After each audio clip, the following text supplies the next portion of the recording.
Welcome to VOD films. இன்னைக்கு நம்ம பார்க்க போற படத்துல ஒரு நாட்டை ஆக்கிரமிக்கிறதுக்காக பக்கத்து நாட்டு மண்ணை அவன் படைய தரட்டி கொண்டு வந்துடுறான். இதை பார்த்த அந்த நாட்டு மண்ணை ஒரு மலை மேல உள்ள கோட்டையில போய் தஞ்சம் புகுந்துடுறான். எதிரிகள் கோட்டையை எல்லா பக்கத்திலையும் சூழ்ந்துடுறாங்க. இங்க இருந்து தப்பிக்கணும்னா வேற வழியே கிடையாது. நம்ம நாட்டுடைய தென்படைகளுக்கு இந்த தகவலை அனுப்பி அவங்க படைய திரட்டி கொண்டு வர சொல்லணும்னு சொல்லிட்டு கடிதம் எழுதி அதை ஒரு ஒற்றன்ட்ட கொடுத்து விடுறாங்க. அதே நேரத்துல இந்த கோட்டையில் உள்ள வீரர்கள் டிமோட்டிவேட் ஆயிடக்கூடாதுன்னு சொல்லிட்டு எவன் எதிரி தலையை கொண்டு வரணும் அவனுக்கு 30 வெள்ளிக்காசு அப்படின்னு ஒரு அறிவிப்பையும் விடுறாங்க. சில நாட்கள் இவங்க கோட்டையில உள்ள ஒரு வீரன் ஒரு எதிரியோட தலையை கொண்டு வந்து மன்னர்கிட்ட என் 30 வெள்ளிக்காசை எங்க வேணும் கேட்கான். சரின்னு மன்னரும் பாக்கெட்டுக்குள்ள கையை விட்டு தொலைவிட்டு இருக்கும் போது பாக்காரு அவன் கொண்டு வந்த தலை இவங்க அனுப்பி விட்ட ஒற்றனோட தலை. ஆட கருமம் முடிச்சவன அப்படின்னு அவனுக்கு ஒரு அடியை கொடுக்க இந்த மாதிரி மடப்பயல்களாலையும் முட்டாள்தனமான முடிவுகளாலையும் ஒரு நாட்டோட ராஜாங்கம் எப்படி நடுத்தருவுக்கு வந்துச்சு அப்படிங்கிற உண்மை கதையை தான் இன்னைக்கு பார்க்க போறோம். எல்லா வரலாற்று படங்கள்லயும் ராஜாங்கம் வெற்றி பெற்றதான் காமிப்பாங்க. ஆனா இந்த படத்துல ஒரு வித்தியாசமான கதையை பார்க்க போறோம். இன்னைக்கு நம்ம பார்க்க போற படத்துடைய பேரு தி ஃபோர்ட்ரஸ். படத்தோட முத சீன்லயே கதையோட பேக்ரவுண்ட் என்னங்கிறது நமக்கு சொல்லிடுறாங்க. அப்போ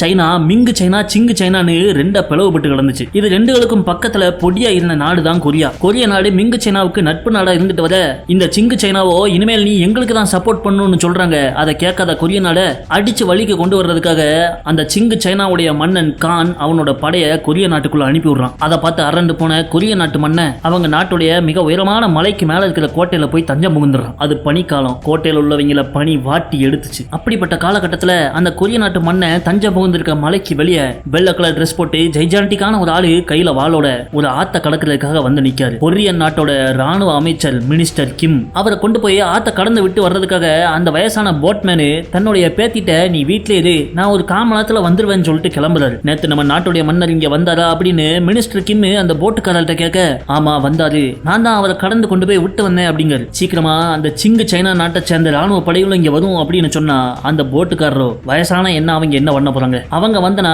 அவங்களையும் அந்த ஆத்த கிராஸ் பண்ணி விட போறேன் அப்படின்னு சொல்லவும் இந்த மினிஸ்டர் கிம் சட்டுன்னு அவர் வாழை உருவி பெருசா போட்டு தள்ளிடுறாரு. அடுத்த சீன்ல அந்த கோட்டையை காமிக்காங்க. மன்னரோட ஆட்கள் கூட்டமா உள்ள வர்றத அந்த கோட்டையிலேயே பட்டண வேலை பார்த்துட்டு இருக்கிற ஒருத்தர் பாக்காரு. இவரும் இவருடைய அண்ணன் பையனும் சேர்ந்துதான் இந்த பட்டறைய நடத்திட்டு வந்துட்டு இருக்காங்க. அடுத்த சீன்ல இந்த கொரிய நாட்டுடைய மன்னரை காமிக்காங்க. இவரு இங்க வந்து தஞ்சம் புகுந்திருக்கிற அதே நேரத்துல தன்னுடைய உள்நாட்டுத்துறை அமைச்சர் சோய் அப்படிங்கிற ஒருத்தரை அந்த எதிராளி படையிட்டு போயிட்டு சமாதானம் பேச சொல்லி அனுப்பி விட்டு இருந்திருக்காரு. சமாதானம் பேச போன சோய் திரும்ப ஒரு செய்தியோட வந்திருக்காரு. அது என்னன்னு கேட்டா நம்ம மன்னருடைய ஒரே மகளான இளவரசரை சிங்கு நாட்டு தளபதியிட்ட கொண்டு போய் ஒப்படைக்கணுமா. அப்படி ஒப்படைச்சா சமாதானம் இல்லனா சமாதி மைதானம். இந்த தகவலை நம்ம மினிஸ்டர் சோய் மன்னர்கிட்ட சொல்லிட்டு இருக்க அதே நேரம் தூரத்துல அந்த மலையோட அடிவாரத்துல எதிராளி படையோட தளபதி அவருடைய ஆட்களை வச்சு மலையை சுத்தி ஒரு பெரிய மர வேலி ஒண்ணு கட்டிட்டு இருக்காரு. இங்க மன்னரோ மினிஸ்டர் சோய் சொன்ன தகவலை கேட்டு மறந்து போயிடுறாரு. ஆனா அவருடைய பையன் இளவரசரோ நாட்டு மக்களோட உயிரை காப்பாத்த என்னோட உயிரை விடணும்னா நான் அவங்கிட்ட கைதியா போறதுக்கு தயார் அப்படிங்கிறார். அதை கேட்ட அங்க இருந்த பிரதம மந்திரி ஒருத்தரோ நம்ம இளவரசரோட தைரியமே தைரியம் தான். இந்த தைரியத்துக்கும் இந்த தன்னம்பிக்கைக்குமே அவர் நம்ம அனுப்பி விட்டா கூட அவரை பாதுகாப்பா எதிராளிகள் திரும்ப அனுப்பி விட்டுருவாங்க. அப்ப சட்டுன்னு கதவை திறந்துட்டு எவவே அது இளவரசரை ஒப்படைக்கணும்னு கப்பித்தனமா பேசிட்டு இருக்குதுன்னு சொல்லிட்டு நம்ம மினிஸ்டர் கிம் உள்ள என்ட்ரி கொடுக்காரு. அந்த மாதிரி எவனாவது சொன்னா அவன் தலையை வெட்டி எதிரிக்கு அனுப்பி விடுங்க அப்படின்னு சொல்லிட்டு அவர் உள்ள வரவுமே அங்க இருந்த மத்த ஆட்கள்லாம் அதை கேட்டு மிரண்டு மினிஸ்டர் கிம் சொல்றது சரிதான் இளவரசரை அனுப்பாதீங்க மன்னரேன்னு கோரஸா கூறாங்க. அவங்கிட்ட உயிர் பிச்சை கேட்டு போறதுக்கான நேரம் இது கிடையாது மன்னா. நம்ம வீரர்கள் எல்லார்ட்டையும் எதிரி தலையை எவன் கொண்டு வரானோ அவனுக்கு கணிசமா வழங்குவோம் அப்படின்னு சொல்லுங்க. ரத்தம் சூடாகி கையில கத்தி எடுத்துட்டு கிளம்புவாங்க. அதை விட்டுட்டு இளவரசரை ஒப்படைக்கணும்னு பேசிட்டு இருக்கீங்க அப்படின்னு சொல்லவும் அதை கேட்ட மினிஸ்டர் சோயோ அதுக்கு நேர் எதிராக சொல்றாரு. கத்தியால ஒரு நல்ல எதிர்காலத்தை கொண்டு வர முடியாது, புத்தியால தான் கொண்டு வர முடியும். அதனால சமயோஜிதமா யோசிச்சு நம்ம புத்தியோட பிழைக்கணும்னு அவர் சொல்றாரு. இதெல்லாம் கேட்டு வெளியானவரு சரி இப்போதைக்கு கிளம்பி போங்க நான் ஒரு முடிவு எடுத்துட்டு சொல்றேன்னு எல்லாரையும் அனுப்பி விட்டுறாரு. வெளியே வந்த மினிஸ்டர் கிம் அந்த கோட்டையோட தளபதியை மீட் பண்ணி இப்ப கோட்டையில எத்தனை வீரர்கள் இருக்காங்க என்ன ஏதுங்கிற விவரத்தை கேட்கிறாரு. பார்த்தா வீரர்கள் ஊர்க்காரங்கன்னு எல்லாத்தையும் சேர்த்துமே வெறும் 13,000 பேர் தான் இருக்காங்களாம். ஆனா வெளியே எதிரியோ ஒரு 1.5 லட்சம் வேலை கூட்டு வந்து உட்காந்துட்டு இருக்கான். அப்படி இவங்க பேசிட்டே நடந்து போயிட்டு இருக்கப்போ அங்க ஒரு நெருப்பு தெரிய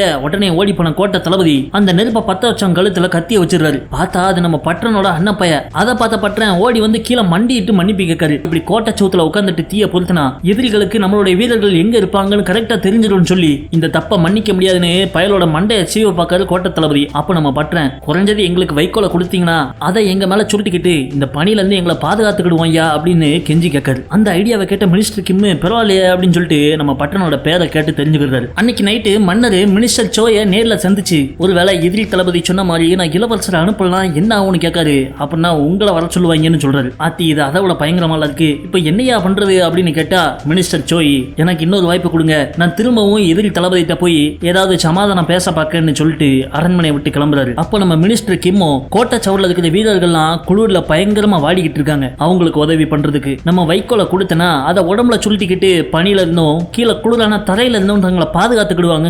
அதை கேட்ட இந்த பிரதம மந்திரியோ நம்ம வீரர்கள் குளிர்ல வாடுறாங்கன்னா எதிரியோட வீரர்களும் அதே மாதிரி தான் வாடிக்கிட்டு இருப்பாங்க, அதனால நம்மளாலையும் தாக்கு பிடிக்க முடியும் அப்படிங்காரு. ஆனா அதை கேட்காத மன்னரோ அவங்களுக்கு வைக்கோலை கொடுக்க சொல்லி ஆர்டர் போடுறாரு. இந்த பக்கம் மினிஸ்டர் சோய் எதிரியோட படைகள் கேம்புக்கு வந்துடுறாரு. அங்க பார்த்தா எதிரிகள் நல்லா குதிரை கறி ஆமக்கறின்னு சாப்பிட்டுக்கிட்டு தீய மூட்டி நல்லா சொகுசா இருக்காங்க. எதிரிகள் படை தளபதியோட கூடாரத்துக்குள்ள போன நம்ம மினிஸ்டர் சோய் அவர் கொண்டு வந்த பெட்டியை தொடர்ந்து காமிக்காரு. உள்ள பூரா வெள்ளி கட்டிகளா இருக்கு. இத கொரிய நாட்டோட அன்பளிப்பா கொண்டு வந்திருக்கதா சொல்லி கொடுத்துட்டு எங்களுடைய இளவரசரை உங்ககிட்ட ஒப்படைக்கிறத தவிர வேற ஏதாவது வழி இருந்தா சொல்லுங்க அப்படின்னு கேட்காரு. அதை கேட்ட எதிரி தளபதியோ உன்னோட உயிரை விடணும்னு ஆசைப்படுறியான்னு கேட்க எங்க நாட்டை காப்பாத்த என் உயிரை விடணும்னா அதுக்கும் நான் தயார்னு மினிஸ்டர் சோய் சொல்றாரு. ஆனா எதிரி அவங்க இளவரசரை ஒப்படைக்கிறத தவிர அவரை வழியே கிடையாதுன்னு திட்டவட்டமா சொல்லிடுறாப்ல. சீக்கிரமா எங்க நாட்டு மண்ணை கான் இங்க வந்துருவாரு, அதுக்கு முன்னாடியே உங்க இளவரசரை என்ற ஒப்படைச்சுங்க, இல்லனா விஷயம் ரொம்ப மோசமாயிரும் மிரட்டிட்டு அங்கிருந்து போயிடுறாரு. இந்த தகவலோட மினிஸ்டர் சோய் திரும்ப அந்த கோட்டைக்கு வராரு. ஆனா அங்க இருக்கிற மத்த அமைச்சர்களோ நம்ம இளவரசரை பேரம் பேசிட்டு வந்த துரோகி அப்படின்னு சொல்லிட்டு மினிஸ்டர் சோய் தலையை வெட்டி அவரை தண்டிக்க சொல்றாங்க. அதுலயும் முக்கியமா இந்த மங்குனி பைய பிரதம மந்திரி அவன் தலையை வெட்டினாதான் நீங்க நாட்டு மக்களுக்கு ஒரு நல்ல உதாரணமா இருப்பீங்கன்னு சொல்லிட்டு வார்த்தையை திரும்பி விடுறாரு. அதை கேட்ட மினிஸ்டர் சோயும் என் தலையை வெட்டினாதான் இந்த நாட்டுக்கு விடிவு பிறக்கும்னா என்ன கொன்றுங்க மன்னா, ஆனா எதிரி தளபதி கேட்ட மாதிரி நம்ம இளவரசரை கொண்டு போய் ஒப்படைச்சுங்க, அப்பதான் நம்ம நாட்டு மக்கள் உயிரோட வாழ முடியுங்க. சிங்கு நாட்டு மன்னரான கான் இங்க வாராது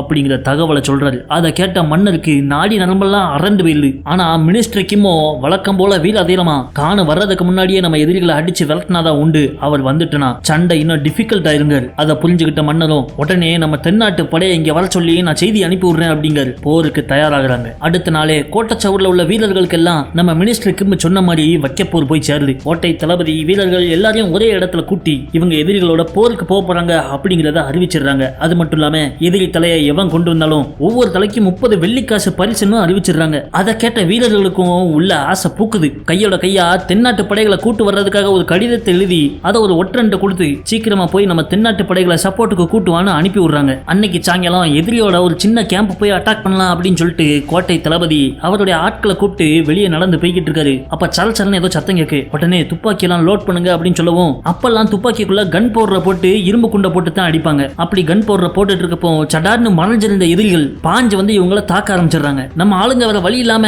மலைக்கு கீழே ஓட பார்க்காங்க.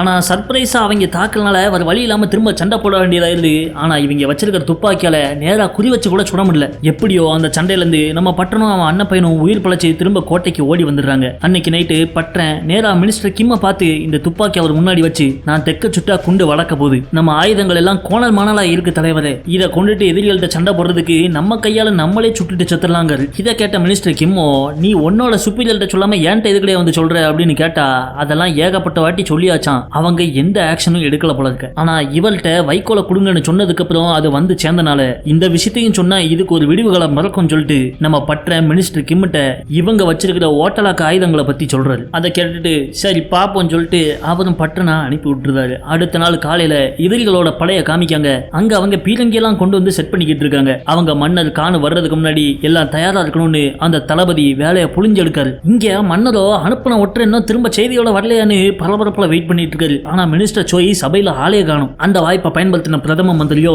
சோய் தலையை வெட்ட சொல்லி நம்ம ஆட்கள்லாம் வலியுறுத்திக்கிட்டே இருக்காங்க. அதை கேட்டு எதிரி தளபதிட்ட உயிர் பிச்சை காட்டு ஓடி இருப்பான் அப்படின்னு நக்கலை சொல்றாரு. அதை கேட்ட மன்னர் உங்க தலையை வெட்டணும்னு தான் ஏகப்பட்டவர் சொல்லிட்டு இருக்காங்க அப்படின்னு சொல்லவும் அதை கேட்டு கப்பு சிப்புன்னு ஆயிடுறாரு பிரதம மந்திரி. அப்ப அந்த சபையில நம்மளுடைய மினிஸ்டர் கிம் இவங்க வீரர்கள் பயன்படுத்துற ஆயுதத்தோட அவல நிலையை சொல்லி நம்ம கோட்டையில ஆயுதங்களை சரி பண்ணக்கூடிய பற்றன் ஒருத்தன் இருக்கான், அவன்கிட்ட நம்ம பொறுப்பை கொடுத்தா எல்லா ஆயுதங்களையும் பலபலன்னு பட்ட தீட்டிடுவான் அப்படின்னு சொல்ல அப்ப ஏவே வெயிட் பண்றீங்கன்னு அதை உடனே பண்ண சொல்லி உத்தரவு கொடுக்காரு மன்னர். பட்டனும் உடனே ஆளுகளை திரட்டி அவன் பற்றையில வீரர்களோட ஆயுதங்கள் எல்லாம் வெறித்தனமா சரி பண்ணி விட அதுக்கு அடுத்த நாள் நடந்த பேட்டில் இவங்க அபார வெற்றி அடைகிறாங்க. அதை பார்த்த எதிரிகளே அரண்டடிச்சு ஓடிடுறாங்க. அதுல ஒருத்தன் தலையை வெட்டி இவங்க வீரன் ஒருத்தன் ஜாலியா அதை கோட்டைக்கு கொண்டு வந்துகிட்டு இருக்கான். இந்த படைக்கு தலைமை வகிச்ச கோட்டை தளபதியும் சந்தோஷமா திரும்ப வந்துகிட்டு இருக்க அப்ப கோட்டைக்கு வெளியே ஒரு சின்ன பொண்ணு நிக்கிறத பாக்குறாரு. இந்த பேட்டிலோட வெற்றியை பத்தின விஷயம் நம்ம மன்னருக்கு போய் சேர்ந்து இந்த கூட்டத்தை தலைமை வச்சது யாரு அப்படின்னு கேட்க கோட்டை தளபதி தான் அப்படின்னு சொல்லவும் சபை கூட்டத்தில் ஒருத்தன் கோட்டை தளபதி வர்றப்ப ஒரு சின்ன பொண்ணோட வந்திருக்காரு அப்படிங்க.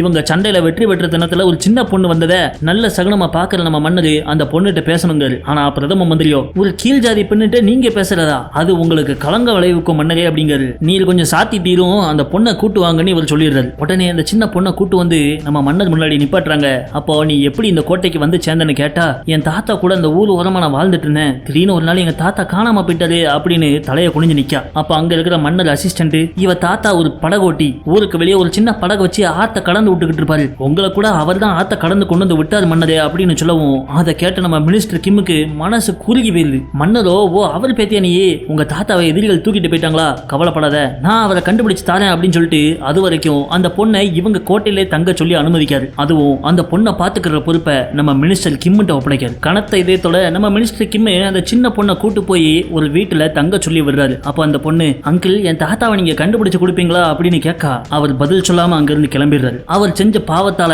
அன்னைக்கு நைட் அவருக்கு தூக்கமே வரல. அப்படியே சில நாள் கடந்து போகுது. கோட்டைக்குள்ள உணவு இருப்பு கம்மியாயிட்டே போவ அங்க உள்ள வீரர்களுக்கு கொடுக்கிற சாப்பாட்டு அளவையும் கம்மி பண்ணிடுறாங்க. அதெல்லாம் பார்த்து அந்த வீரர்கள் கடுப்பாயிடுறாங்க. இவங்களுக்காக நம்ம கஷ்டப்பட்டு சண்டை போடுறோம், இத்தனோண்டு கொடுக்காங்க செத்த பயலுக அப்படின்னு சொல்லிட்டு அவங்களுக்குள்ள பேசிக்கிட தீனி இல்லாம குதிரைகள்லாம் பலவீனமாயி பொத்து பொத்துன்னு கீழே விழ ஆரம்பிச்சிருது. இதை மன்னரோட கவனத்துக்கு கொண்டு போறாங்க. அடுத்த நாள் கோட்டச்சவர்ல இருந்த வீரர்களோட வைக்கோலை எல்லாமே மன்னருடைய ஆட்கள் திரும்ப புடுங்கிடுறாங்க. அது மட்டும் இல்லாம பாதி வேறு வீட்டு கூரையும் பிரிச்சு எடுத்துடுறாங்க. இப்ப சின்ன பிள்ளையில வச்சு இந்த பணியில எங்கப்பா போவோம் அப்படின்னு கேட்டனா, பக்கத்து வீட்டுல போயிரு, நாட்டுக்காக இந்த தியாகம் பண்ணித்தான் ஆகணும் அப்படின்னு சொல்லிட்டு வைக்கோலெல்லாம் எடுத்து கொண்டு போய் குதிரைக்கு தீனியா போட்டுறாங்க. அடுத்த நாள் அந்த கோட்டையை சேர்ந்த வீரன் ஒருத்தன் எதிரியோட தலையை வெட்டிட்டேன் அப்படின்னு ஜாலியா கையில ஒரு தலையை தூக்கிட்டு மன்னர் முன்னாடி வந்து நிக்கான். என் 30 வெள்ளிக்காசு எங்க அப்படிங்கவும் மன்னர் பாக்கெட்டுக்குள்ள கையை விட்டு துளா விட்டு இருக்கப்போ அவன் கொண்டு வந்திருக்கிறது எதிரியோட தலை கிடையாது, இவங்க தகவலை கொடுத்து அனுப்பி விட்ட ஒற்றனோட தலைங்கிறத பாக்குறாரு. அட பேதிலவன் அப்படின்ட்டு அந்த தலையை கொண்டு வந்து அவனை பிடிச்சி அவன் தலையை போட்டுருந்தாங்க. இப்ப நம்ம தகவலை எப்படித்தான் தென்னாட்டு படைக்கு கொண்டு போய் சேர்க்கிறது அப்படின்னு மன்னர் குழம்பி போயிருக்காரு. ஏன்னா அவங்க கோட்டையை சுத்தி 360 டிகிரிலையும் எதிரிகள் வழியை பிளாக் பண்ணி வச்சிருக்காங்க. ஆனா நம்ம மாஸ்டர் கிம் எப்படியாவது ஒரு ஆளை தேர்ந்தெடுத்து இந்த தகவலை அனுப்பி விடுறேன்னு சத்தியம் பண்றாரு. அப்படியே கொஞ்ச நாள் கடந்த போது ஒரு நாள் நம்ம மினிஸ்டர் கிம் பிரதம மந்திரி எல்லாரும் ஊருக்குள்ள ரோந்து வராங்க. பார்த்தா அங்க இருந்த வீரர்கள் எல்லாம் அவங்க குதிரைகளை அடிச்சு கறி வச்சு தின்னுகிட்டு இருக்காங்க. அதை பார்த்து இவங்க ஷாக் ஆயிடுறாங்க. ஆனா அந்த வீரர்களும் பிரதம மந்திரின்னு கூட பார்க்காம அசால்ட்டா பதில் சொல்றாங்க. குளூர்ல தவிச்சிட்டு இருந்த எங்கிட்ட இருந்து வைக்கோலை பிடிங்கி இந்த குதிரைக்கு போட்டீங்க, ஒரு கட்டத்துக்கு மேல உங்களுக்கு குதிரைக்கும் கொடுக்க சாப்பாடு இல்ல, பரவாயில்ல வைக்கோலை தின்னு கொளுத்ததுல நாங்களாவது அதை நல்லா சாப்பிடுறோமே அப்படின்னு சொல்லிட்டு அவன் லெக் பீஸை சாப்பிட்டுக்கிட்டு இருக்க. அதை கேட்டு கடுப்பான பிரதம மந்திரி இவன் வாயிலே விட்டுங்களா அப்படின்னு சொல்லிட்டு ஆள் அனுப்பி விடுறாரு. ஆனா கோட்டை தளபதியோ அதை தடுத்து நிப்பாட்டுறாரு. தலைவா, இப்ப நம்ம வீரர்கள் மேல கை வச்சனா அவங்க நமக்கு எதிராக திரும்பிடுவாங்க, வேண்டாம் அப்படிங்க. ஏலே நான் மிலிட்டரி ஜெனரல், என்ன எடுத்து நீ பேசுறியா அப்படின்னு சொல்லிட்டு அவர் கோட்டை தளபதியை சொல்ல, கொஞ்சம் சுத்தி பாருங்க அப்படிங்கவும் அவர் சுத்தி பார்க்காரு. எல்லா பக்கத்துலயும் வீரங்க வெறியோட இருக்காங்க. இப்ப கை வச்சா நல்லா இருக்காது, பிறகு பாத்துக்கலாம் அப்படின்னு சொல்ல சரின்னு சொல்லிட்டு அவர் ஆளை திரும்ப கூப்பிட்டுறாரு. அன்னைக்கு நைட்டு மினிஸ்டர் சோயும் கோட்டை தளபதியும் அவங்க கோட்டை வாசல்ல இருந்து பாக்காங்க எதிரிகளோட கேம்ப்ல இதுக்கு முன்னாடி இருந்ததை விட வீரர்கள் அதிகமாயிட்டாங்க. இந்த விஷயம் மன்னர் காதுக்கு போகுது. ஒருவேளை அந்த எதிரி நாட்டு மன்னன் கான் உண்மையிலே வந்துட்டானோன்னு மன்னர் அலறாரு. அதனால மினிஸ்டர் சோய் மறுபடியும் ஒரு வாட்டி அவர்கிட்ட பேச்சுவார்த்தை நடத்துற மாதிரி நான் அவங்க கேம்புக்கு போய் என்ன நடக்குங்கிறத கண்காணிச்சுட்டு வரேன்னு சொல்றாரு. பிரதம மந்திரி கடைசி வாட்டி இவன் போயிட்டு வந்ததுக்கேன்னு மினிஸ்டர் சோயை பத்தி ஏதோ சொல்ல வர சட்டுன்னு மன்ன, பிரதம மந்திரி நீங்க இவருக்கு கம்பெனியா இப்ப கூட போவீங்க அப்படின்றது. அதை கேட்ட மந்திரிக்கு மண்டகண்டெல்லாம் கலங்கிருது. மன்னர் பேச்சை எதிர்த்து பேச முடியாம நம்ம பிரதம மந்திரியும் மினிஸ்டர் சோய் கூட கிளம்பி போறாரு. அவங்க கேம்புக்குள்ள போறப்போ மினிஸ்டர் சோய் நைஸ் போல அங்க என்னென்ன ஆக்டிவிட்டிஸ் நடக்குதுன்னு கண்காணிக்காரு. பார்த்தா ஏகப்பட்டவர் பெரிய பெரிய ஏணிப்படிகளை செஞ்சுக்கிட்டு இருக்காங்க. இன்னொரு கூட்டம் ராட்சச பீரங்கிகளை இழுத்துட்டு போயிட்டு இருக்காங்க. இவங்க குதிரை கறியும் வைனையும் கிஃப்டா கொண்டு வந்திருக்காங்க. ஆனா எதிரி பட தளபதியோ உங்க ஊரே எங்களுக்குள்ளதுதான், அப்படி பார்த்தா நீங்க என்னடி எங்க புள்ளே எங்களுக்கு கிஃப்ட் கொடுக்கீங்க, உங்க கோட்டைக்குள்ள சாப்பாடு இல்லாம நீங்க பசியில வாடிட்டு இருக்கீங்கன்னு எனக்கு தெரியும், இந்த சாப்பாடு கொண்டு வந்து கொடுக்குற மாதிரி ஆக்டிங்லாம் விடாம இருக்கிறத நீங்களே சாப்பிட்டுட்டு ஒழுங்கா என்கிட்ட சரணடைற வழியா பாருங்கன்னு சொல்லிடுறாரு. கொடுத்த பரிசை வாங்காம திரும்ப அப்படியே கொடுத்து விட்டாங்க அப்படின்னு பார்த்த அந்த ஊர்ல இருக்கிற மத்த அமைச்சர்கள்லாம் மினிஸ்டர் சோயும் பிரதம மந்திரியும் பிடிச்சி இவங்க 2 பேரும் அங்க போய் நம்ம நாட்டு மரியாதையே அடகு வச்சுட்டு வந்துட்டாங்க, இவங்களை இங்கேயே வெட்டி கொல்லணும் அப்படிங்க. எப்பயும் நம்ம பிரதம மந்திரி தான் இந்த மாதிரி டயலாக் விட்டுட்டு இருப்பாரு, இப்ப இவரே அந்த இடத்துல மாட்டிக்கிறாரு. ஆனா நம்ம மினிஸ்டர் சோய் அதை பத்தி எதுவுமே கவலைப்படாம அவர் அந்த கேம்ப்ல என்ன பார்த்தாரோ அதை மன்னர்கிட்ட சொல்றாரு. நம்ம கோட்டையோட செவுத்தை விட ரொம்ப பெருசா அவங்க ஏணிகளை கட்டிக்கிட்டு இருக்காங்க. அது மட்டும் இல்லாம ராட்சச பீரங்கி எல்லாம் அணிவகுத்து வச்சுக்கிட்டு இருக்காங்க. எனக்கு தெரிஞ்சு அவங்க மன்னர் கான் இன்னும் வரல, ஆனா அவர் வர்ற நாள் பார்த்து நம்மளை அட்டாக் பண்றதுக்கு காத்துட்டு இருக்காங்கன்னு நினைக்கங்க. மன்னர் அதை கேட்டு கதி கிளங்கி போவ அப்ப பிரதம மந்திரியோ அவங்க நம்மளை தாக்குறதுக்கு முன்னாடி நம்ம அவங்கள தாக்கணுங்க. இதை கேட்ட நம்ம மன்னர் மினிஸ்டர் கிம்மிட்ட கருத்து கேட்க அவருமே நம்ம அட்டாக் பண்ணி நம்மளோட ஸ்ட்ரென்த்தை காமிக்கணும்னு சொல்றாரு. இதுக்கு சரின்னு ஒத்துக்கிட்ட மன்னர் நம்ம பிரதம மந்திரி தலைமையிலேயே அடுத்த நாளே அட்டாக் பண்ண உத்தரவு போட்டுறாரு. வீரர்களை கோட்டைக்கு வெளியே அனுப்பிட்டு கோட்டை மதில் சவர் மேல நின்று பிரதம மந்திரி ஆவேசமா போய் எதிரிகளை தாக்கணும் அப்படின்னு சொல்லிட்டு இருக்காரு. ஆனா அவங்களோ பசியிலையும் குளிர்லையும் வாடினவங்களுக்கு அட்டாக் பண்ண போறதுக்கு மனசே இல்ல. அந்த பெருசு நம்ம கோட்டை தளபதிட்ட அவரோட வாழை கொடுத்து போகாம நிக்கிறவனா வெட்டல அப்படின்னு அனுப்பி விடுறாரு. இவரும் வேற வழி இல்லாம தாக்குதலுக்கு முன்னேறுங்க அப்படின்னு சொல்லிட்டு பின்னாடி இருந்து வெட்ட போனா அவன் வெட்டி கொள்ளுவான், போகலனா இவன் வெட்டி கொள்ளுவான்னு வேற வழி இல்லாம அவங்க முன்னேற ஆரம்பிக்காங்க. அங்க போய் பார்த்தா எதிரிகள் இருந்த இடத்துல யாரும் இல்ல, எங்க போயிட்டாங்க அப்படின்னு தேடிட்டு இருக்கப்போ திடீர்னு பறந்து வந்து பீரங்கி குண்டுகள் இவங்களை அடிச்சு பேர்க்குது. அலறி அடிச்சு ஓடி போய் அந்த பீரங்கி குண்டு ரேஞ்சுக்கு பின்னாடி போய் லைனா நின்னுக்கிட கையில துப்பாக்கியோட வெயிட் பண்றாங்க. அப்ப எதிரி படைகள் வேகமா வராங்க. நம்ம படையோட கூட்ட தலைவன் நான் சொல்றப்ப சுடுங்க, அதுவதான் ரெடியா இருங்கன்னு சொல்றான். ஆனா எதிரிகள் பக்கத்துல வர வர பதறி போன சில பேரு அந்த கூட்ட தலைவன் சொல்றதுக்கு முன்னாடியே சுட ஆரம்பிச்சிடறாங்க. உடனே எல்லாரும் சேர்ந்து சுட ஆரம்பிச்சல எதிரிகள் மேல ஒரு குண்டு கூட படல. உடனே அவங்க துப்பாக்கி குண்டை ரீலோடு பண்ண பார்க்காங்க. ஆனா வேகமா காத்தடிச்சனால கன் பவுடர் எதுவுமே துப்பாக்கிக்குள்ள விழல. இவங்க துப்பாக்கி பிடிச்சு தடவிட்டு இருக்கிறதுக்குள்ளேயும் எதிரிகள் வந்து இவங்களை சரமாரியா வெட்ட ஆரம்பிச்சிடுறாங்க. நம்ம சைடு பலத்த சேதம். மதில் சோர் மேல நின்ன கோட்டை தளபதியோ நம்ம படைகளை உடனே திரும்ப கூப்பிடணும், இல்லைன்னா எல்லாருமே செத்து போயிடுவாங்க அப்படிங்க. ஆனா பிரதம மந்திரி இல்ல, இப்போ நம்ம இன்னும் கொஞ்சம் வீரர்களை அனுப்பணும், சண்டையில இருந்து நம்ம பின்வாங்க கூடாது, எக்ஸ்ட்ரா ஆளுகளை அனுப்பி அவங்கள ஓச்சு தள்ளணும் அப்படின்னு சொல்லிட்டு இருக்காப்ல. ஆனா கோட்டை தளபதியோ இதுக்கு மேல ஆட்களை நான் பழி கொடுக்க மாட்டேன் அப்படின்னு சொல்லிட்டு திரும்ப ஓடி வர்றதுக்கான சிக்னல் கொட்டை அடிக்க அந்த சத்தம் கட்டி இவங்க எல்லாரும் ஓடி வராங்க. ஆனா விரட்டி வந்த எதிரிகள் ஒரு ஆள் விடாம எல்லாரையும் வெட்டி கொண்டுறாங்க. இந்த பேட்டில் இவங்களுக்கு படுதோல்வி. நைட்டு மன்னர் முன்னாடி போய் எல்லாரும் நின்றுட்டு இருக்க. அப்ப மன்னர்கிட்ட பிரதம மந்திரியோ இந்த தோல்விக்கு நான் பொறுப்பேற்றுக்கிறேன், ஆனா அதுக்கு நீங்க மரண தண்டனை தான் கொடுப்பீங்கன்னா அந்த தண்டனை கிடைக்க வேண்டிய ஆளு நம்ம கோட்டை தளபதி தான். நம்ம ஆளுங்க போர்க்களத்துல கஷ்டப்பட்டு இருக்கப்போ சப்போர்ட்டுக்கு ஆள் அனுப்பணும்னு சொன்னப்போ இவன் தான் அதை தடுத்து நிறுத்தினவன். பிறகு நம்ம வீரர்கள் உயிரை காப்பாற்ற நான் தான் அந்த கொட்டை அடிச்சு நம்ம வீரர்களை திரும்ப வர சொன்னேன் அப்படின்னு அப்படியே பிளேட்டை திருப்பி போட்டுருந்தாரு. பிரதம மந்திரியை எதிர்த்து பேச பயந்த அவருடைய ஆட்கள் இவர் சொல்றதா உண்மை அப்படின்னு கோட்டை தளபதிக்கு எதிராக வாக்குமூலம் கொடுத்துடுறாங்க. ஆனா நம்ம மினிஸ்டர் சோய் நம்ம கோட்டை தளபதி அப்படி பண்ணக்கூடிய ஆள் கிடையாது. பல பேட்டல்கள்ல வெற்றிகரமா இவர் மூலமா சண்டை போட்டு ஜெயிச்சிருக்கோம், இவர் இப்படி பண்ணிருக்க மாட்டாரு அப்படின்னு சொல்ல மினிஸ்டர் கிம்முமே மன்னர்கிட்ட இவருக்கு மரண தண்டனை கொடுத்தா வீரர்கள்லாம் ரொம்ப டிமோட்டிவேட் ஆயிருவாங்க, அது ஒரு தவறான முடிவு அப்படின்னு சொல்ல அப்ப முடிவெடுத்த மன்னர் கோட்டை தளபதியோட அசிஸ்டன்ட்டுக்கு மரண தண்டனை கொடுத்து தளபதியை படுக்க போட்டு 10 சாட்டை அடி கொடுக்க சொல்லி உத்தரவு கொடுத்துறாரு. அது மட்டும் இல்லாம ஆர்மி ஜெனரல்ங்கிற பதவியில இருந்து நம்ம பிரதம மந்திரியை தூக்கிட்டு அங்க மினிஸ்டர் கிம்மா போட்டுறாரு. அன்னைக்கு நைட்டு நம்ம கோட்டை தளபதியை குப்புற படுக்க போட்டு அவர் பிட்டிய பதம் பார்த்துறாங்க. அவருடைய அசிஸ்டன்ட்டையும் அனாமத்துக்கு வெட்டி கொண்டுறாங்க. அடுத்த நாள் காலையில புதுசா மிலிட்டரி ஜெனரலான நம்ம மினிஸ்டர் கிம் மன்னர்கிட்ட வந்து அவர் போட்டிருக்க பிளான் ஒன்னு காமிக்காரு. அந்த பிளானை பார்த்த மன்னரோ இது சக்சஸ் ஆகுமா அப்படின்னு கேட்காரு. என் பிளான் படி ஒரே நேரத்தில் உள்ளேயும் வெளியேயும் இருந்து தாக்குனா இந்த பிளான் கண்டிப்பா சக்சஸ் ஆகுங்காரு. என்ன பிளான்னா தென்னாட்டு படைகளுக்கு தகவல் கொடுத்து அவங்களை எதிரிகளுக்கு பின்னாடி இருந்து தாக்க சொல்லி அதே நேரத்தில் இவங்க முன்னாடி இருந்து தாக்குறதா பிளான். அவங்களை எப்படியா கூப்பிடுறது அப்படின்னு மன்னர் கேட்டா ஏற்கனவே தென்னாட்டு படைகள் ஒரு 10,000 சோல்ஜர்களோட ஒரு ஆத்த கலந்து வந்ததா யாரோ பார்த்து தகவல் கொடுத்திருக்காங்க. இப்ப நான் போட்டிருக்க பிளானையும் ஒரு கடிதத்தில் எழுதி அவங்களுக்கு கொடுத்துட்டேனா கச்சிதமா நம்ம இதை செயல்படுத்தலாம் அப்படிங்கிறது. ஆனா இதை எப்படி அவங்களுக்கு கொண்டு போய் சேர்க்கலதுன்னு கேட்டா அதுக்கு ஒரு தரமான ஆளா பார்த்து நான் அனுப்பி விடுறேன், அதை பத்தி நீங்க கவலைப்படாதீங்க. உடனே மன்னரும் அந்த லெட்டர்ல அவருடைய சீலை வச்சு மினிஸ்டர் கிம்ட்ட கொடுத்து விடுறாரு. நம்ம மினிஸ்டர் கிமோ அந்த கடிதத்தை நேரா கொண்டு வந்து நம்ம பட்ரன்ட்ட கொடுக்காரு. நாட்டை காப்பாற்றக்கூடிய இந்த மிக முக்கியமான வேலையை நீ தான் பண்ணி முடிக்கணுங்காரு. இதை இவர் பண்ணா நாடு போர்ல இருந்து தப்பிக்கும் அப்படிங்கிற ஒரே காரணத்துக்காக நம்ம பட்ரனும் ஒத்துக்கிறாரு. அடுத்த நாள் எதிரியோட கேம்ப்ல அந்த சிங்கு நாட்டு மண்ணை கான் வந்துடுறாரு. இவங்களை அடிச்சு வீழ்த்துறதுக்கு நான் வரல, அவங்களாவே என்கிட்ட சரண்டராகி முன்னாடி வந்து நிக்கணும், அதுதான் என் பேருக்கு பெருமை, அதனால தாக்க வேண்டாம், அவங்களே வரவிடு அப்படிங்கிறாரு. அன்னைக்கு நைட்டு மினிஸ்டர் கிம்மு சொன்ன மாதிரி பட்ரன் அந்த கடிதத்தை எடுத்துக்கிட்டு கோட்டையை விட்டு கிளம்புறான். ஆனா காட்டுக்குள்ள நடந்து போயிட்டு இருக்கப்போ எதிரிகள் பாத்துறாங்க.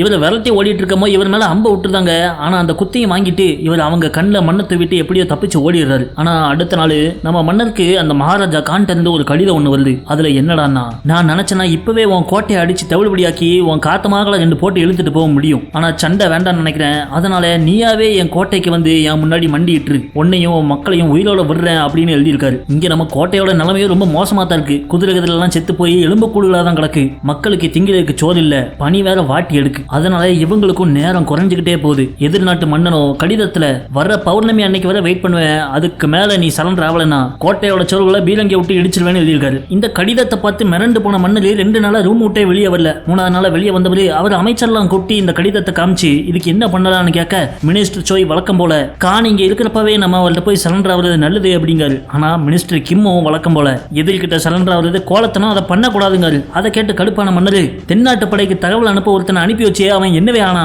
அந்த படை எப்போ வரும், பௌர்ணமிக்குள்ள கான் நம்ம கோட்டை இடிச்சிருவோன்னு சத்தியம் பண்ணிருக்காருன்னு பதறாரு. அப்ப பிரதம மந்திரியோ நம்ம சரண்டர் ஆகுதான் சரி, மினிஸ்டர் கிம்மால தான் நம்ம இந்த இடத்துல இருக்கோம், அவரையே நம்ம சரண்டர் ஆகிற கடிதத்தை எழுத சொல்லுங்க அப்படின்னு மன்னர் காதல போட்டு விடுறாரு. ஆனா மினிஸ்டர் கிமோ இப்படி ஒரு கடிதத்தை எழுதுறதுக்கு போல நான் இங்க நாண்டுகிட்டு செத்துருவேங்க, வேற யாராவது எழுதுறதுக்கு தேர்றான்னு கேட்டா யாருமே கை தூக்க மாட்டாங்க, ஏன்னா வரலாறுல அவங்க ஒரு துரோகின்னு முத்திர குத்தப்பட்டுருவாங்கன்னு பயப்படுறாங்க. இறுதியா தேல்பத்தில் சிங்கான நம்ம மினிஸ்டர் சோயை பிடிச்சி சரண்டர் ஆகிறதுக்கான கடிதத்தை எழுத வைக்காங்க. இந்த பக்கம் நம்ம பட்டன் கண்முழிச்சு பார்க்காம பார்த்தா ஏதோ குடிசைகளை கிடக்காம பக்கத்துல இருந்தாலும் நிக்காங்க. பதறாத, நாங்க தென்னாட்டு படையை சேர்ந்தவங்க, நீ பாதுகாப்பு பாதுகாப்பான இடத்துல தான் இருக்குன்னு சொல்லவும் சட்டுன்னு பாக்கெட்டுக்குள்ள கையை விட்டு அவன் கொண்டு வந்த கடிதத்தை தேடி பார்க்கான். அந்த கடிதத்தையும் இவங்க பத்திரமா அவங்க தளபதிட்ட ஒப்படைச்சதா சொல்றாங்க. அன்னைக்கு நைட்டு நம்ம மினிஸ்டர் கிம்மும் போன வேணா ஆளை காணுமேன்னு சொல்லிட்டு அவனுடைய அண்ணன் பையன்ட்ட வந்து உன் சித்தப்பாவை பத்தி ஏதாவது தகவல் தெரிஞ்சதான்னு கேட்காது.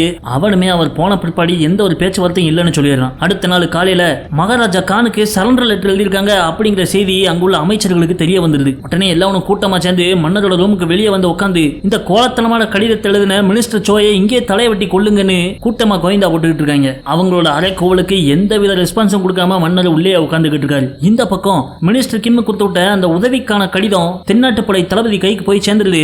ஆனா எதிரியோட படைபலத்தை பார்த்து அவங்களே பயந்து போய் தான் இருக்காங்க. அப்ப அவர் அசிஸ்டன்ட் ஒருத்தன் இந்த கடிதம் நம்ம கைக்கு கிடைக்காம போயிருந்தா அப்படின்னு சொல்ல இவனுங்க பட்டனை போட்டுட்டு கடிதம் இங்க வரவே இல்லைன்னு கதை விடுறதுக்கு ரெடி ஆயிடுறாங்க. நைட்டோட நைட்டா கூடாரத்துல தூங்கிட்டு இருந்த நம்ம பட்டனை ஒருத்தன் போட வரான். ஆனா நம்மாலே ஏற்கனவே உஷாராயிட்டான். கொள்ள வந்தவனை தள்ளி விட்டுட்டு அந்த குடிசையில இருந்து தப்பிச்சு ஓட இவனுக்கு ஒரு 5 ஆளை விட்டு பின்னாடியே துரத்துறாங்க. நைட்டு ஃபுல்லா ஓடினவன் காலையில விடியிற வர ஓடுறான். அவங்களும் விடாம துரத்துறாங்க. ஒரு கட்டத்துல ஒரு முட்டுச்சந்தில வந்து மாட்டிக்கிறான். அப்ப செங்குத்தா இருக்கிற மலையில தலைவன் ஏற ஆரம்பிச்சிட நீ எங்கடே போயிடுவ அப்படின்னு சொல்லிட்டு கீழே இருந்து அவங்க அம்பு விட்டு கொள்ள பார்க்காங்க. அப்ப சரச்சரன்னு மேல இருந்து பல அம்புகள் வந்து நம்ம பட்டனை துரத்திட்டு வந்த எல்லாரையும் குத்தி கொன்றுது. என்னன்னு பார்த்தா மலைக்கு மேல கானுடைய ஆட்கள். ஆனா செங்குத்தான மலையில ஏறிட்டு இருந்த பட்டனை அவங்க கண்ணுக்கு தெரியல.